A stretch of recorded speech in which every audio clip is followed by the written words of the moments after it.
സൂഫി ചക്രവാളങ്ങളിൽ വിരാജിക്കുന്ന ആധ്യാത്മിക ലോകത്തെ ഫക്കീറുമാരെന്ന് അറിയപ്പെടുന്ന അള്ളാഹുവിലേക്ക് അടുത്ത് ജീവിച്ച മഹാത്മാക്കൾ രാവും പകലും 10,000 തവണ ചൊല്ലിയിരുന്ന ഒരു ഇസ്മുണ്ട് അള്ളാഹുവിൻ്റെ പരിശുദ്ധമായ അസ്മാഉൽ ഹുസ്നയിൽ. നമുക്ക് നമ്മുടെ ജീവിതത്തിൽ ആ ഇസ്മ പതിവാക്കാവുന്നതാണ്. ആരുടെയെങ്കിലും അക്രമം അസഹ്യമായാൽ ഈ ഇസ്മ ആത്മാർത്ഥമായി ചൊല്ലുകയാണെങ്കിൽ അവരുടെ അക്രമങ്ങളും അവരുടെ ചതികളും വഞ്ചനകളും നമുക്കെതിരെ അയാൾക്ക് ഒന്നും ചലിപ്പിക്കാൻ സാധിക്കില്ല. നാക്ക് ചലിപ്പിക്കാൻ കഴിയൂല, നമുക്കെതിരെ പ്രവർത്തിക്കാൻ കഴിയൂല, അത്തരം ചിന്തകൾ തന്നെ നമുക്കെതിരിൽ ഉണ്ടാകില്ല എന്നുള്ളതാണ്.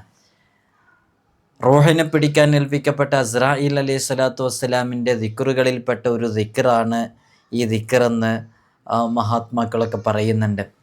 അള്ളാഹുവിൻ്റെ പരിശുദ്ധമായ അസ്മാഉൽ ഹുസ്നയിലെ ആ ഇസ്മ നമ്മുടെ കടങ്ങൾ വീടാനും കിട്ടാനുള്ള ക്യാഷ്, അത് സമ്പത്ത്, അത് ഗോൾഡാവട്ടെ എന്താവട്ടെ, നമ്മുടെ മുതൽ അത് തിരിച്ച് കിട്ടാൻ പ്രത്യേകമായി ചൊല്ലാൻ പറ്റുന്ന ഒരു ഇസ്മ കൂടെയാണ് ഇസ്മ. നമുക്ക് നമ്മുടെ ജീവിതത്തിൽ പതിവാക്കാം. അള്ളാഹു തൗഫീഖ് നൽകി അനുഗ്രഹിക്കുമാറാകട്ടെ. വിഷയത്തിലേക്ക് പ്രവേശിക്കുന്നതിൻ്റെ മുമ്പ് എല്ലാ ദിവസവും സൂചിപ്പിക്കാറുള്ളത് പോലെ തന്നെ നേരിട്ട് കാണാനുള്ള ഡേറ്റ് ചൊവ്വാഴ്ചകളിൽ മാത്രമാണ്. ചൊവ്വാഴ്ച നേരിട്ട് വരാൻ ബുക്ക് ചെയ്യാൻ വിളിക്കേണ്ടത് ഞായറാഴ്ച 10 മണിക്കാണ്. വിളിച്ച് ബുക്ക് ചെയ്തതിൻ്റെ ശേഷം മാത്രമേ വരാവൂ എന്ന് ഓർമ്മപ്പെടുത്തുകയാണ്. പലരും വിളിക്കാതെയും ബുക്ക് ചെയ്യാതെയൊക്കെ വരുന്നുണ്ട്, അതുകൊണ്ടാണ് പറയേണ്ടി വരുന്നത്. ഇൻഷാ അല്ലാഹ് നമ്മളിതിൻ്റെ അപ്ഡേഷനും കാര്യങ്ങളൊക്കെ ഇൻസ്റ്റഗ്രാമിലും വാട്സപ്പിലൊക്കെ അപ്ഡേറ്റ് ചെയ്യാറുണ്ട്. ഇൻസ്റ്റഗ്രാമിൻ്റെ ലിങ്ക് ഡിസ്ക്രിപ്ഷനിൽ കൊടുത്തിട്ടുണ്ട്. അതിൽ ശനി ഞായർ ദിവസങ്ങളിൽ നോക്കിയാൽ അവിടെ അതിൻ്റെ കാര്യങ്ങളൊക്കെ നിങ്ങൾക്ക് മനസ്സിലാക്കാൻ സാധിക്കുന്നതാണ്. എല്ലാ ദിവസവും നമ്മൾ പറയാറുള്ളത് പോലെ തന്നെ അസ്മാഉൽ ഹുസ്നയെക്കുറിച്ച് നമ്മൾ പറയുമ്പോഴൊക്കെ പറയുന്നതാണ്, അസ്മാഉൽ ഹുസ്ന അത് കാണാതെ പഠിക്കണം, അത് ജീവിതത്തിലേക്ക് ചേർത്ത് വെക്കണം. എല്ലാ പ്രഭാതത്തിലും പ്രദോഷത്തിലും രാവിലെയും വൈകുന്നേരവും മിനിമം 1 തവണയെങ്കിലും അത് പാരായണം ചെയ്യണം. എനിക്കറിയാം, ഇത് കേൾക്കുന്നവരുടെ കൂട്ടത്തിൽ ഒരുപാട് ആളുകൾ നമ്മുടെ വീഡിയോസ് വർഷങ്ങളായി കണ്ടുകൊണ്ടിരിക്കുന്നവരാണ്. നമ്മുടെ വീഡിയോസുകൾ കണ്ട് അതിൽ നിന്ന് അസ്മാഉൽ ഹുസ്നയുടെ ഓരോ അമലുകളും പറയുമ്പോൾ, ഓരോ ഇസ്മുകളെക്കുറിച്ചും പറയുമ്പോൾ അത് കൃത്യമായി നോട്ട് ചെയ്ത് വെച്ച് അവരവരുടെ ദൈനംദിന ജീവിതത്തിലേക്ക് കടന്നു വരുന്ന പ്രതിസന്ധികളെയും പ്രയാസങ്ങളെയും തരണം ചെയ്യാൻ വേണ്ടി കൃത്യമായി ഉപയോഗിക്കുന്നവരാണ്. അത് തന്നെയാണ് നമ്മുടെ ജീവിതത്തിൽ വലിയ ബറക്കത്ത് ലഭിക്കാനും കാരണമാകുന്നത്. നമ്മളെല്ലായ്പ്പോഴും പറയാറുള്ളത് പോലെ തന്നെ അസ്മാഉൽ ഹുസ്ന 1 തവണ നാം ചൊല്ലുമ്പോൾ അവിടെ സംഭവിക്കുന്നത് അള്ളാഹുവിനെ 99-100 തവണ നമ്മുടെ ഏത് വിഷയങ്ങൾക്കും വേണ്ടി വിളിക്കുന്നതിന് തുല്യമാണ്. നമ്മളൊരു ദുആ ചെയ്യുമ്പോൾ ശരിക്കും ആ ദുആക്ക് 1 തവണ ദുആ ചെയ്താൽ 1 തവണയുള്ള ദുആ ആയിട്ടേ സംഭവിക്കുള്ളൂ. നമ്മൾ ളുഹറിന് ശേഷം ഒരു ദുആ ചെയ്യണം, ഞങ്ങൾക്ക് ദോഷങ്ങൾ പുറത്തരണേ, ആഗ്രഹങ്ങൾ പൂർത്തീകരിച്ച് നഹസുൽ മുറാദന എന്ന് പറയുകയാണ്. എന്നാൽ അത് 1 തവണയാണ് സംഭവിക്കുന്നത്. അസ്മാഉൽ ഹുസ്നയാണെങ്കിലോ നമ്മുടെ മനസ്സിൻ്റെ ഉള്ളിലൊരു നിയ്യത്ത് വെച്ച് നമ്മൾ ഒറ്റ തവണ അസ്മാഉൽ ഹുസ്ന ചൊല്ലുമ്പോൾ യഥാർത്ഥത്തിൽ 99-100 തവണ അള്ളാഹുവിനോട് ആ വിഷയത്തിൽ നാം അള്ളാഹുവിനോട് ദുആ ചെയ്യണം. ഇത് കേവലം 2-3 മിനിറ്റ് കൊണ്ട് മാത്രം സംഭവിക്കുന്നതാണ് ഒരൊറ്റ അസ്മാഉൽ ഹുസ്ന കൊണ്ട്. അതുകൊണ്ടാണ് മഹത്തുക്കളൊക്കെ പറഞ്ഞത് അസ്മാഉൽ ഹുസ്ന ചൊല്ലി ദുആ ചെയ്യുമ്പോൾ ദുആക്ക് ഇജാബത്തുണ്ട് എന്ന് പറയുന്നത്. അതുകൊണ്ട് ഇത് കേൾക്കുന്ന എൻ്റെ പ്രിയമുള്ള മുഅ്മിനീങ്ങളുടെ അസ്മാഉൽ ഹുസ്ന കാണാതെ പഠിക്കാത്ത ഒരു സാഹചര്യം നമ്മുടെ ജീവിതത്തിൽ ഒരു കാരണവശാലും ഉണ്ടാകരുത്. നമ്മളൊക്കെ അത് കാണാതെ പഠിക്കണം. അള്ളാഹു പഠിക്കാനുള്ള തൗഫീഖ് നൽകട്ടെ. ചുരുങ്ങിയത് ഒരു 2 തവണയെങ്കിലും ഡെയിലി അത് പാരായണം ചെയ്യുകയും വേണം. അപ്പോഴാണ് അതിൻ്റെയൊക്കെ ഒരു ഫലം നമുക്ക് നമ്മുടെ ജീവിതത്തിൽ ഉണ്ടാകുക. നമ്മളിന്ന് ചർച്ച ചെയ്യുന്നത് അസ്രായിൽ അലൈഹി സ്വലാത്തു വസ്സലാമൊക്കെ അവരുടെയൊക്കെ ദിക്റായി പരിചയപ്പെടുത്തപ്പെടുന്ന ഒരു ഇസ്മ കൂടെയാണ് അൽ ഖാബിൽ എന്ന് പറയുന്ന ഇസ്മ. യാ ഖാബിലു യാ അല്ലാ എന്നാണ് ഈ ഇസ്മ ചൊല്ലേണ്ടത്. നിങ്ങൾ നോക്കൂ, മനുഷ്യപിതാവായ ആദം നബി അലൈഹി സ്വലാത്തു വസ്സലാമിനെ സൃഷ്ടിക്കാൻ അള്ളാഹു ഉദ്ദേശിച്ചപ്പോൾ ഭൂമിയിൽ നിന്ന് മണ്ണെടുക്കാനായി പല മലക്കുകളെയും ഭൂമിയിലേക്ക് അയച്ചു. ആദം നബി അലൈഹി സ്വലാത്തു വസ്സലാമാണല്ലോ മനുഷ്യപിതാവ്. ആദം നബി അലൈഹി സ്വലാത്തു വസ്സലാമിനെ സൃഷ്ടിക്കാൻ വേണ്ടിയിട്ട് മണ്ണ് വേണം. ആ മണ്ണിന് വേണ്ടി ഭൂമിയിലേക്ക് അള്ളാഹു മലക്കുകളെ പറഞ്ഞയച്ചു.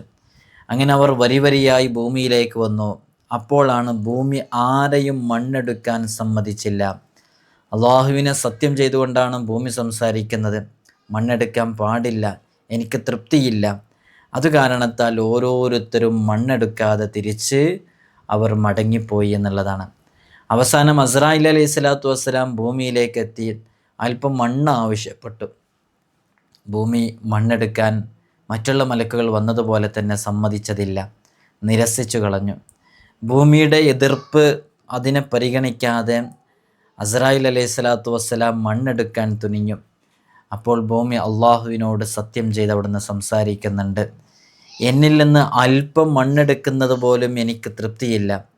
ഈ പ്രഖ്യാപനം കേൾക്കേണ്ട താമസം അസ്രായിൽ അലൈഹി സ്വലാത്തു വസ്സലാം ഇത് കേട്ട ഉടനെ തന്നെ ഗൗരവത്തിൽ പറഞ്ഞു, ഓ ഭൂമി, നീ നിന്റെ തൃപ്തി സമ്പാദിക്കലല്ല എൻ്റെ ലക്ഷ്യം, അള്ളാഹുവിൻ്റെ കൽപ്പന അനുസരിക്കലാണ് ലക്ഷ്യം. അതുകൊണ്ട് തന്നെ ഞാൻ ഭൂമിയിൽ നിന്നും മണ്ണെടുക്കുന്നു എന്ന് പറഞ്ഞ് മണ്ണെടുത്തു എന്നുള്ളതാണ്. അങ്ങനെ ആ മണ്ണ് ഭൂമിയിൽ നിന്നെടുത്ത് മണ്ണ് ബലമായി പിടിച്ചെടുത്ത് അള്ളാഹുവിൻ്റെ അടുക്കലേക്ക് അസ്രായിൽ അലൈഹി സ്വലാത്തു വസ്സലാം ചെല്ലുകയാണ്. അങ്ങനെ അള്ളാഹുവിൻ്റെ അടുക്കിലെത്തി ഇങ്ങനെയുള്ള വിഷയങ്ങളും കാര്യങ്ങളൊക്കെ സംഭവിച്ചിട്ടാണല്ലോ മണ്ണ് ലഭിച്ചിട്ടുള്ളത്. അങ്ങനെ അള്ളാഹു സുബ്ഹാനഹു വ തആല അസ്രായിൽ അലൈഹി സ്വലാത്തു വസ്സലാമിനോട് പറയുന്നുണ്ട്, എൻ്റെ മഹത്വവും പ്രതാപവും തന്നെയാണ് സത്യം. നീ കൊണ്ടുവന്ന മണ്ണുകൊണ്ട് ചില സൃഷ്ടികളെ ഞാൻ സൃഷ്ടിക്കും, എന്നിട്ട് അവരുടെ ആത്മാക്കളെ നിൻ്റെ കയ്യിൽ ഞാൻ നൽകും. അങ്ങനെ 2 പിടുത്തത്തിലും നീ വിശ്വസ്തനായിരിക്കും. അപ്പോൾ ബലം പ്രയോഗിച്ച് മണ്ണെടുത്തതും മണ്ണുകൊണ്ട് പടച്ച സൃഷ്ടികളായ മനുഷ്യരുടെ ആത്മാവിനെ പിടിക്കുന്നതും അസ്രായിൽ തന്നെ. ആ അസ്രായിൽ അലൈഹി സ്വലാത്തു വസ്സലാമിൻ്റെ ദിക്റായിരുന്നു ഖാബിൽ എന്ന് പറയുന്ന ഇസ്മ. ഈ ഇസ്മിനെ ദിനം പ്രതി 1000 തവണ പതിവായി ചൊല്ലിക്കൊണ്ടിരുന്നാൽ ശത്രുക്കളുമായി ബന്ധപ്പെട്ട ഒരു വിഷയങ്ങളും അവന് സംഭവിപ്പിക്കാൻ കഴിയില്ല എന്നുള്ളതാണ്. ശത്രുക്കൾക്കെതിരെ ഒരു മനക്കോട്ടയായിട്ട്, ഒരു പ്രതിരോധക്കോട്ടയായിട്ട്, അവർക്കെതിരെ ഒന്നും ചെയ്യാൻ പറ്റാത്ത രൂപത്തിൽ നമുക്കെതിരെ അവർ ചിന്തിക്കില്ല, നമുക്കെതിരെ അവർ പ്രവർത്തിക്കില്ല, നമുക്കെതിരെ അവർ നാക്കുകൾ ചലിപ്പിക്കില്ല. ആ രൂപത്തിലേക്ക് ശത്രുക്കളെ പരാജയപ്പെടുത്താൻ കാരണമാകുന്നൊരു ഇസ്മാണ് ഇസ്മ. അവർ പിന്നെ ശത്രുക്കളെ ഭയപ്പെടേണ്ട ഒരു കാര്യമില്ല. അവന് ജനസ്വാധീനം ഉണ്ടാകും, ആളുകൾക്കിടയിൽ ആദരവ് ലഭിക്കും, ഇത് പതിവായി ചൊല്ലുകയാണെങ്കിൽ. എന്നാൽ ഈ ഇസ്മിങ്ങനെ ചൊല്ലിക്കഴിഞ്ഞാൽ പിന്നെ അവനോട് ഇത്തരം വിഷയങ്ങളുമായി സംസാരിക്കാൻ പോലും ആർക്കും ധൈര്യം ഉണ്ടാവില്ല. എപ്പോഴും മറ്റുള്ളവരെ ഇവനെ കാണുമ്പോൾ ഒരു വഖാറത്ത്, ഒരു പേടിയോടുകൂടെ, ഒരു ഗാംഭീര്യത്തോടു കൂടെയായിരിക്കും ഇവനെ സമീപിക്കാൻ സാധിക്കുക. അത്രമേൽ പവിത്രതയുള്ളൊരു ഇസ്മാണിത്. ആരെങ്കിലും ഇതിനെ ആത്മാർത്ഥമായി ചൊല്ലുകയാണെങ്കിൽ അവൻ്റെ മനസ്സിൻ്റെ ഉള്ളിൽ നല്ലൊരു നീയത്ത് ഉണ്ടെങ്കിൽ ആ നീയത്ത് പൂർത്തീകരിച്ച് കിട്ടും. പ്രത്യേകിച്ച് ആരുടെയെങ്കിലും കൈവശം അകപ്പെട്ട സ്വത്ത് മുതലൊക്കെ ഉണ്ടെന്നുണ്ടെങ്കിൽ അത് തിരിച്ചു കിട്ടാൻ അസ്മാഉൽ ഹുസ്നയിലെ ഈ ഇസ്മ ഉപയോഗിക്കാവുന്നതാണ്. ഖബറിലെ ശിക്ഷയെ തൊട്ട് വലിയ കാവൽ ലഭിക്കാൻ കാരണമാകുന്ന ഒരു ഇസ്മ കൂടെയാണ് അസ്മാഉൽ ഹുസ്നയിലെ ഇസ്മ. ജീവിതത്തിൽ പതിവാക്കുക.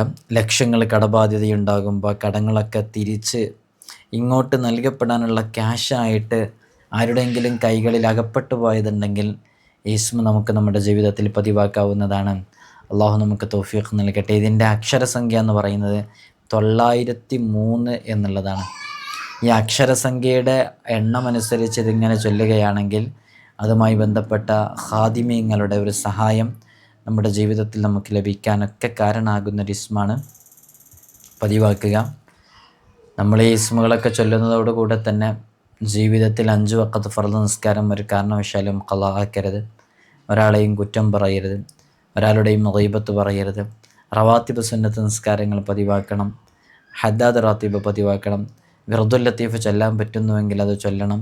അങ്ങനെ തുടങ്ങിയിട്ടുള്ള സുഹൃതങ്ങളും കൂടെ നമ്മുടെ ജീവിതത്തിൽ ചെയ്യുമ്പോഴാണ് ഇതിനൊക്കെ കൂടുതൽ ഫലമുണ്ടാവുക. കേവലം ഒരു ഇസ്മ മാത്രം ചൊല്ലിയതുകൊണ്ട് കാര്യമില്ല. ഇത് കേൾക്കുന്നവർ ചുരുങ്ങിയത് അസ്മാഉൽ ഹുസ്ന കാണാതെ പഠിക്കുകയെങ്കിലും വേണം. അസ്മാഉൽ ഹുസ്ന ചൊല്ലിയിട്ട് ദുആ ചെയ്യുമ്പോൾ ആ ദുആക്ക് ഇജാബത്ത് കൂടെയുണ്ടല്ലോ. അള്ളാഹു നമുക്ക് തൗഫീഖ് നൽകട്ടെ. നിങ്ങളൊക്കെ ദുആ ചെയ്യണം. കഴിഞ്ഞ ദിവസം കടങ്ങളെ കൊണ്ട് പ്രയാസപ്പെടുന്ന പല ആളുകളും വിഷമിക്കുന്ന വിഷയങ്ങളൊക്കെ പറഞ്ഞു. പല ആളുകളും കമൻറ്റുകൾ എഴുതി. അള്ളാഹു അവരുടെ കടങ്ങളൊക്കെ വീട്ടിക്കൊടുക്കട്ടെ. അമലൊക്കെ കൃത്യമായിട്ട് ചെയ്യുക. ഏത് കടങ്ങളും വീടാൻ അത് കാരണമാകും. അസ്സലാമു അലൈക്കും വറഹ്മത്തുള്ളാഹി.